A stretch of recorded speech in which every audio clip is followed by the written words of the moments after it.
Hello and welcome to my comparison video between the Gloomspite Gitz 2nd edition Battletome and the 3rd edition Battletome.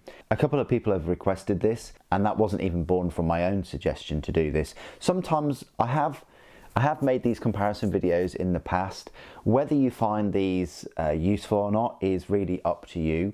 Even if you don't collect the faction or the army, I think it can be useful to look at the differences between at least the two editions. So here they are. They've got exactly the same cover art. The 3rd edition will be on the right throughout the whole of this comparison review, and the 2nd edition will be on the left. The 3rd edition book is the special edition, so it's got the soft touch cover, it's got the page keeper, it's got gold page edges, and that will set you back, or it did set you back before it sold out, £55. The standard edition would normally cost you £32.50, but of course, because it's a standard edition, you're going to be able to get it from third-party sellers, so don't be surprised if you can pick this up for about £26. So all in all, for the standard editions now, from a third party, you're getting them for half the price, and they include exactly the same amount of content as the special edition. As I say, the only three differences is the cover, the page keeper, and the page edges. That's it. You don't get any extra stories, any extra pages, or anything like that. So the first difference, of course, is the font and the location and the size. I much prefer this gold. And I prefer this being this size on the special edition cover. I'm not a massive fan of all this big white writing here, whereas I do like this gold Gloomspite Gitz font. I just wish that was probably there rather than right down at the bottom. I will be nitpicking throughout this whole video, so you have been warned. On the back, of course, the special edition, you've got a little sentence there about the Gloomspite Gitz, whereas the standard edition, you've got your typical kind of illustration and a little bit about them, what the book contains. All the books are designed in the UK, but they're printed in China. It's the same for the special edition. All of their books are printed in China. Before we look inside the books, I will say that the 2nd edition book, because it's 2nd edition, it doesn't have a code, so you can't download a digital version at all, and it consists of 112 pages. This special edition, the 3rd edition book, is numbered because it's special edition. There are only 500 of these, not very many at all in the grand scheme of things. Normally they pump out about 1500, but yeah, 500, and it is numbered.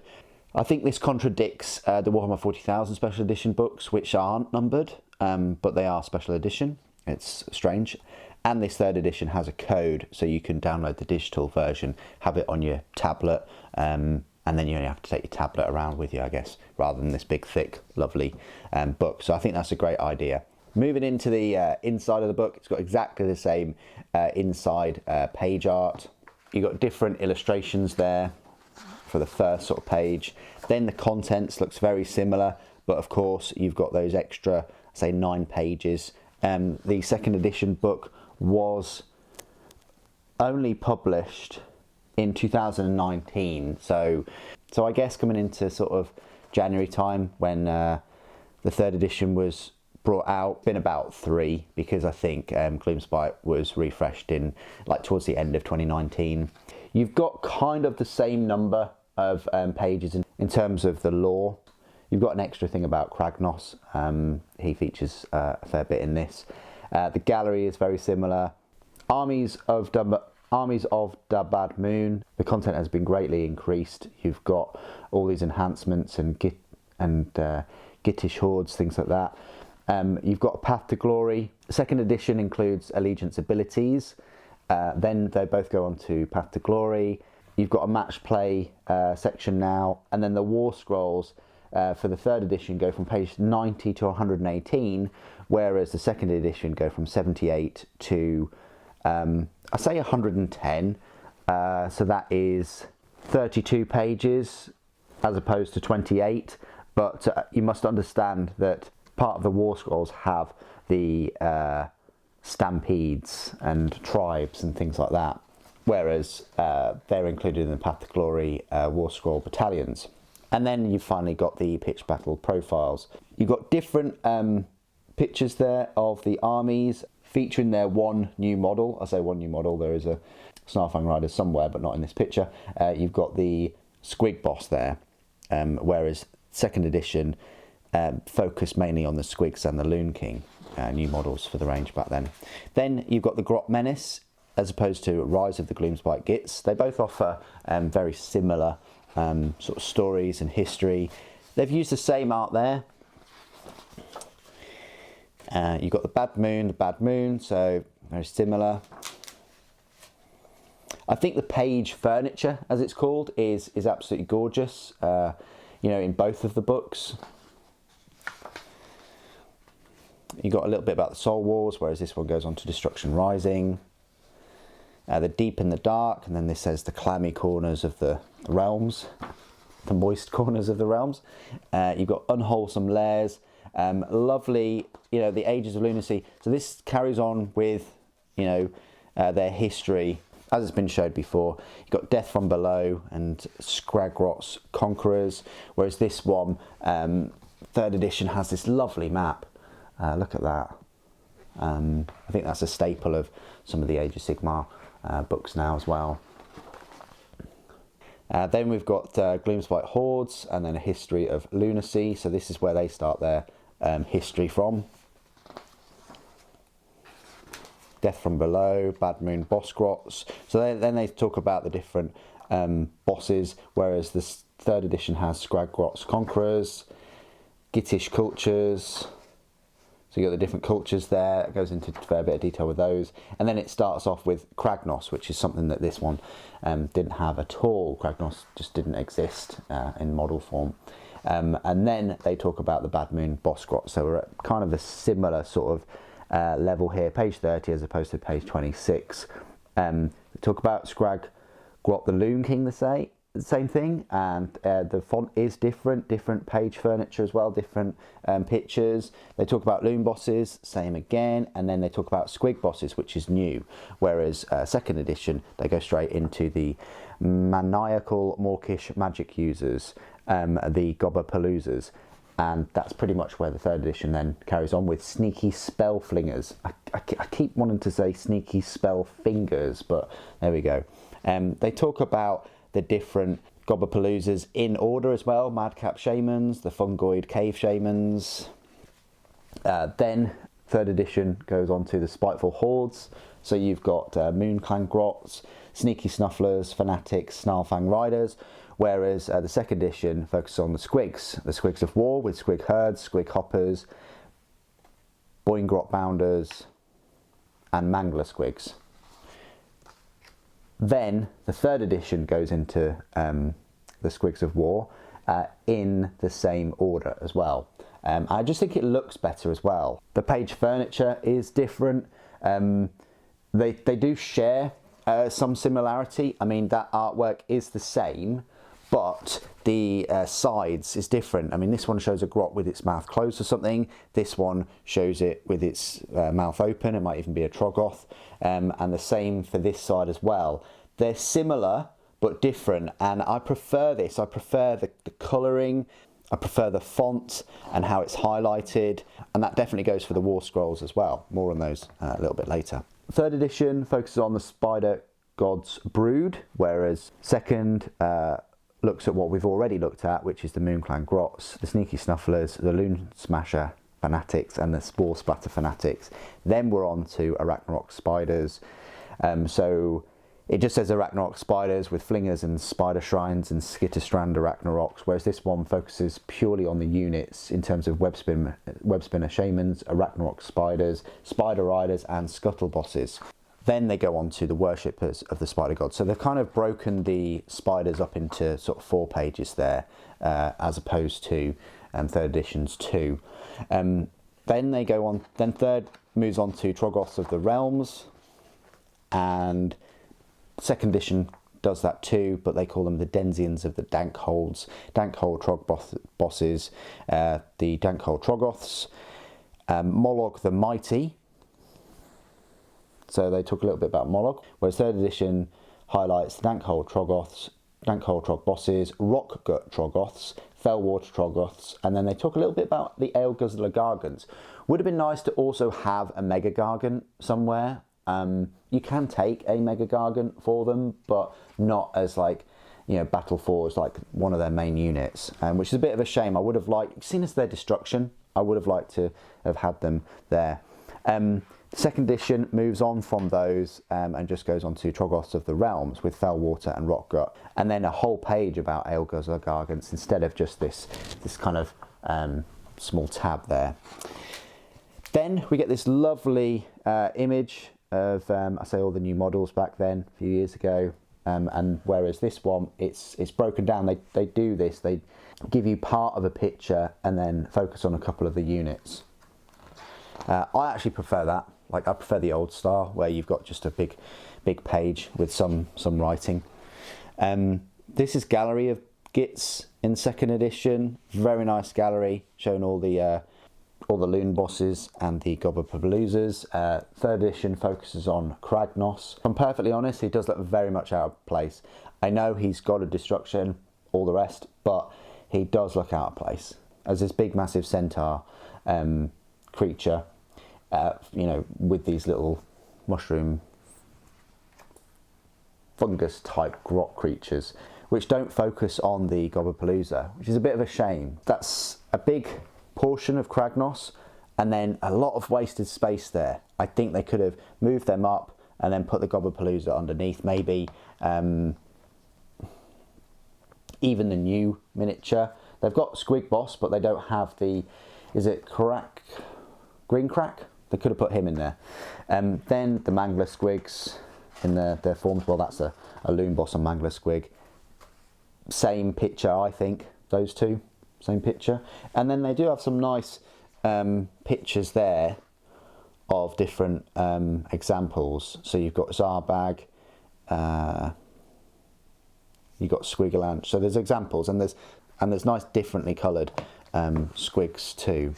Then they showcase even more squigs, actually more than the third edition. You know, 2 times as many as third. I would have preferred them to have those. I always like, you know, lists of painted miniatures like that. They've done an excellent job there though, and they have focused on Grimcrack this time.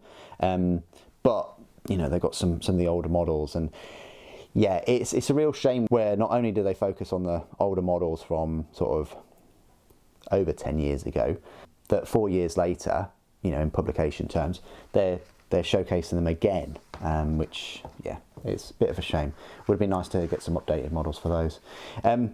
Second edition has this awesome looking picture of an Arachnarok. The thing is, third edition uses that exact same picture with those exact same thumbnails a bit later on, but with the fancier page furniture. Third edition though focuses on the Dankhold Troggoths, which is the same picture but different pictures there, kind of. And then you've got the other Troggoths as well, but the third edition gives some spotlight to Moloch this time. So you've got all of the Troggoths there in one picture. You don't have the Trog Boss though, which is a bit of a shame. You only have the Trog Boss there. It's a fantastic miniature with that spider dangling from the club. It's time that we have that somewhere in the book. And then you've got the King's Gitz, which is an example of an army that you can go for, whereas third edition, for some reason, we have some fanatics there, oddly placed. But then we've got the Snarlfang Riders, and they do focus a lot on these brand new models. Well, they would. They're new, but they are fantastic.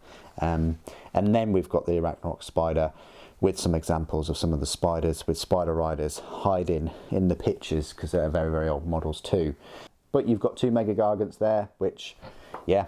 And then you've got this awesome looking photo here with a load of squigs and Mangler Squigs. I think that's fantastic. And then it goes on to a painting guide, so we don't get an example big army like this, which I think is a shame. I would have preferred them to include this, even if it's the same picture or slightly changed somewhat. I always like these images of a big example army. So then, you know, you've got all of the miniatures in one place and you can look at the numbers and you can look at, oh, you know, they look really cool. What are they? Okay, well, I wouldn't mind getting them. Third edition book doesn't have that.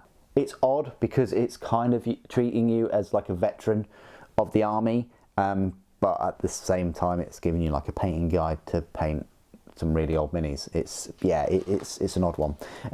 You've got the painting guide here. Looks to be exactly the same paint guide, you know, how to paint black robes, how to paint grot skin, the grot details. It's pretty lazy that they've just grabbed this and they've moved it over to there. In second edition, there's a little bit of an advert for Warhammer TV there. The guides are available for free on gamesworkshop.com and can also be watched via the Warhammer TV YouTube channel. So they had a Warhammer TV YouTube channel. Now, of course, they've got Warhammer TV app. Third edition moves over to the same painting guides as well, to all of the fungi and the patterns and the fell water troggoths, spider carapaces.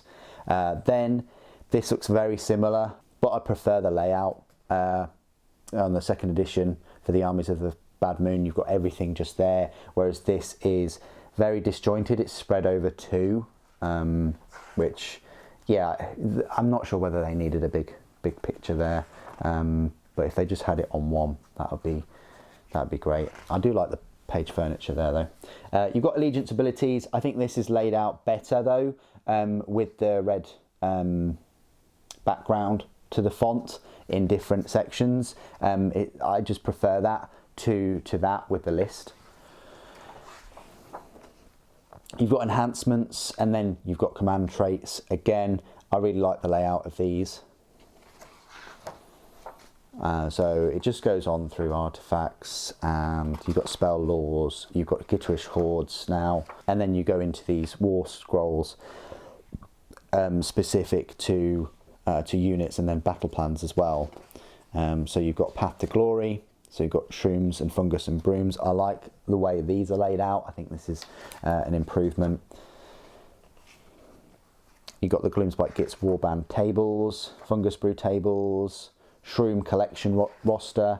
Yeah, I'm not sure whether that's needed, but you've got war scrolls, so you've got a Moon Clan scrap, whereas here you've got quests, veteran abilities, you've got territories, heroic upgrades, then you've got battle plan, Fangs of the Bad Moon, and then you've got the war scroll. So Moon Clan scrap. So I'm not a massive fan of the layout of these. I think this should be expanded and bigger. I think everything is just a bit too small. There's a lot of wasted space. You could say that about this, but I prefer the layout of this. You know, you've got what the battalion is, and then you've got the war scroll battalions for those. Here, it's similar, but you've just got these very small sections now instead.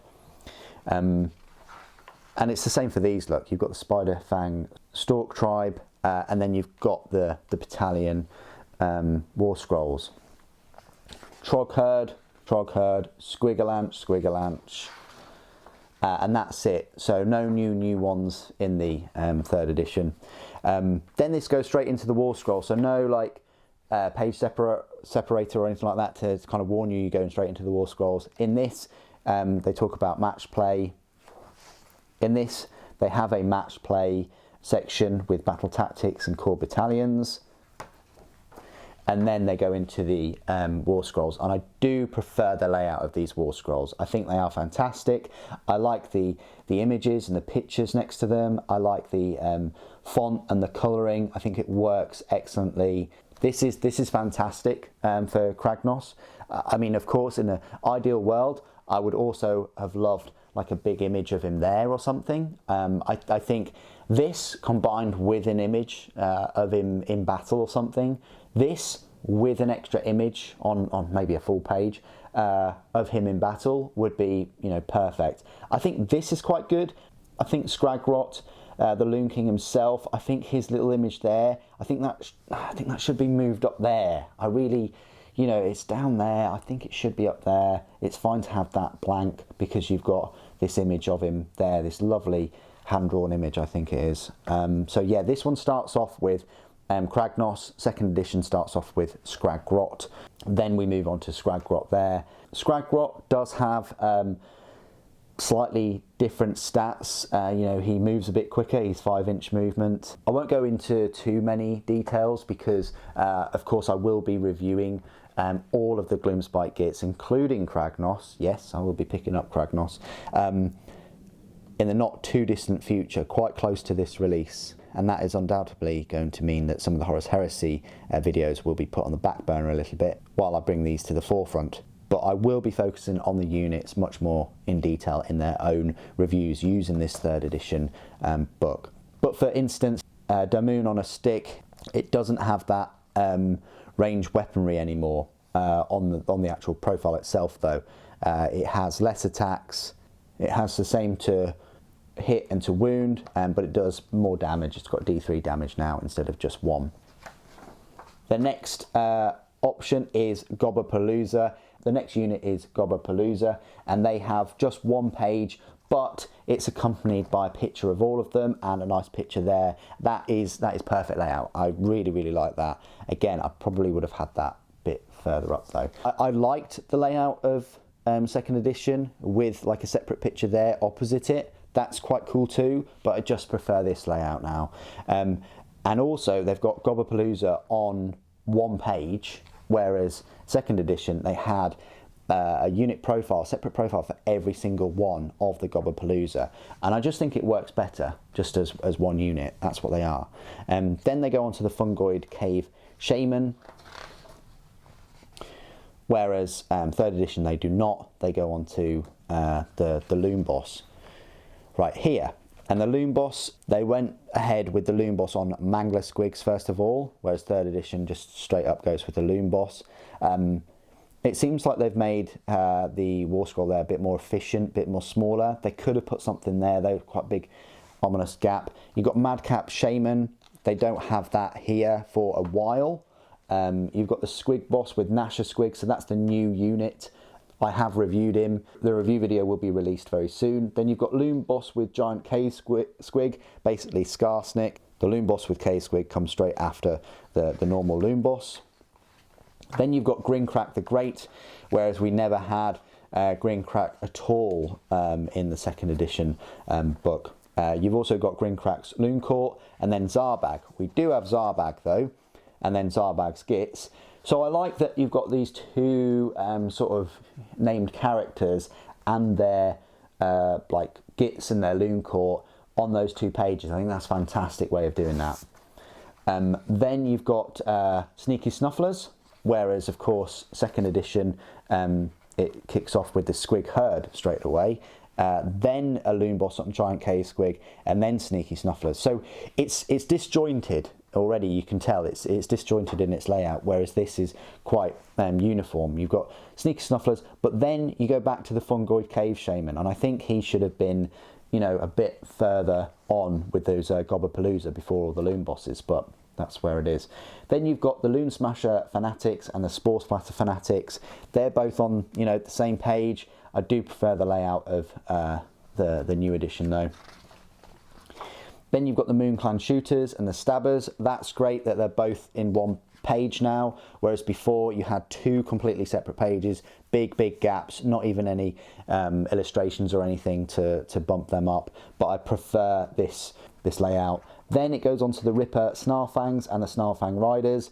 Again, excellent layout. I really like the look of those.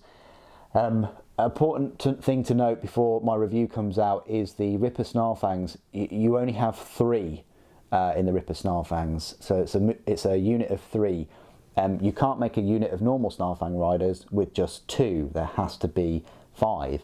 So if you want to make Ripper Snarlfangs and you want a unit of Snarlfang Riders, you're obviously going to have to buy 2 box sets, aren't you? And you're going to have 2 Snarlfang Riders, you know, just doing nothing, just sat there. You can't bump them up, you can't add any to the unit either. So they a brand new unit for the army. And then you've got the Loon Boss on Mangler Squigs. So they kind of have separated the sections out into squig only sections, I guess. I think it's fine. But by doing that, I can see that that could be confusing to try and find the loom boss on Mangler Squigs, because typically you'd go to your leader section or HQ section, 40k, and find that leader. But now you have to go into the section of Squigs to find the loom boss on Mangler Squigs. So I'm not sure whether that was a good move. On the one hand, I like all the Squigs in one place. You can keep your eye on them. But on the other hand, I prefer all of the leaders, no matter which faction they kind of come from or what they're riding, to be at the front of the book. Then you've got the Squig Herd and the Loom Boss on Giant Cave Squig. Again, that's really odd. I'd have the Loom Boss on Giant Cave Squig above the Squig Herd and then the Squig Herd below. Then you've got Squig Hoppers, Boingrot Bounders, and then Mangler Squigs. That works fine though, but in second edition you've got the Squig Hoppers, Boingrot Bounders and Mangler Squigs. You had the Squig Herd though in this second edition book all the way back here, look. So this is, I'd say this is a worse layout, because you've got Squig Herd, Loom Boss on Giant Cave Squig, Sneaky Snuffers, and then for some reason you're into the Loom Smashers, Stabbers Shooters, and then you're into some more Squigs, and then you're into the Troggoths, which we come to in third edition. You've got the Dankhole Trog Boss straight away, that's fine. You've got Mollog, fine. Dankhole Troggoths, that's brilliant. Fellwater Troggoths and Rockgut Troggoths, yeah, that's brilliant. The big difference here, obviously, is you've got the main Trog bosses, the main Trog characters on just 2 pages. This one, you've got the Trog Boss and Troggoths on 2 separate ones, and Mollog. So they've really condensed these 3 pages into 2, which is great. And they've also kept with the standard layout of the Fellwater and the Rockgut Troggoths. And just going back to what I was saying about having units at the bottom of this profile tab, look how much better that looks. Like just below with the font and those characters. You don't have to show the whole model. I think that looks way better than having it all the way down here, because you're looking at the profile and you're looking at the miniatures. Such that gap there. Again, I'm nitpicking massively. This goes on to third edition on the Scuttle Boss on Gigantic Spider. This one just focuses on the Web Spinner Shaman instead of the Scuttle Boss on the Spider straight away. And then you've got the Web Spinner Shaman. That's an odd layout. I would have had the Scuttle Boss first, have had the Web Spinner Shaman on Ragnarok, and then the Web Spinner Shaman. And what they've done here is they've just changed this up again. So now you've got the Web Spinner Shaman, you've got the Spider Riders, and then the Ragnarok Spider. I would have had the Spider Riders way back towards the end, but you've got this Ragnarok with Spider Fang War Party, this one which is just the Web Spinner Shaman. I think, you know, he should be further at the front, and then this one with Flinger, and then this one just an Ragnarok. I think the Spider Riders should have been like at the very end, smallest units, I guess the troops of them. But what I do very much enjoy is all of the different coloured spiders that they've used. I think they're great. This one looks very mean, so does this one and this one. I like how the spider kind of, you've got some art there. I would have liked some more illustrations. I mean, look, there's a lovely one there too. I like how the spider's legs are creeping onto the page of the War Scroll too, and the font has to kind of make room for them. I think that's brilliant. I really like that aspect to the third edition book. But second edition, we get some illustrations there at the bottom, but not the giant spider leaping out at you. It's just brilliant, isn't it? Spider Riders, that's a really good illustration too. Then you've got the Ale Guzzler Gargant. Same illustration, but this time we get it in colour, and I do like the layout a bit better. And obviously we get this big picture of an Ale Guzzler Gargant. And then in the third edition book, they actually have the Bad Moon Loon Shrine, which you do have in the second, but it's further back in its own War Scroll, not in this section, which is great that it's here. It makes its appearance here. Then it goes on to the Endless Spell War Scrolls, the Mork's Mighty Mushroom, the Scrap Scuttle's Arachna Cauldron, the Scuttle Tide, and the Malevolent Moon. Then we've got the Pitch Battle profiles with all the points costs, and the same for the other side, and that's it. So as you can see, there is a fair amount of copying pasting, not a huge amount, but it is noticeable. You know, I don't know how much they can do to mix up the paint guides and things. They seem to cover most of the key techniques. I think the layout is better, it is improved, but of course what this is missing is, you know, new units, updates to their models. They only got 2 I say new models, new kits, as opposed to this release in 2019 where they got a huge number of new miniatures. In 3rd edition they only got that Squig boss with Nasher Squig and the Snarlfang Riders. It would have been nice to have them release some bigger miniatures, maybe upgrade the spiders, maybe upgrade the shooters and stabbers, because that kit is getting on a bit now. The other big omission is the Vanguard box set, or the Start Collecting set, or the picture of the big army that's all numbered. You know, this book definitely gives me the vibes of, you're an existing Gloomspite Gitz collector and player, so here's your book. It's not a, oh, these are Gloomspite Gitz, this is what you can do with them, these are all the units, you know, you can get this Vanguard set and then you can build or Start Collecting set. It is odd that they're not focusing so much on kind of newer players and newer collectors than say they were in this edition. But there we go. There is a Vanguard box set out there for Gloomspite Gitz. It seems pretty decent. And that's it for my review comparison between 2nd and 3rd edition Battletomes. Of course, these videos take me so long to record and edit and review. So your support is hugely welcome. I hope you found it useful.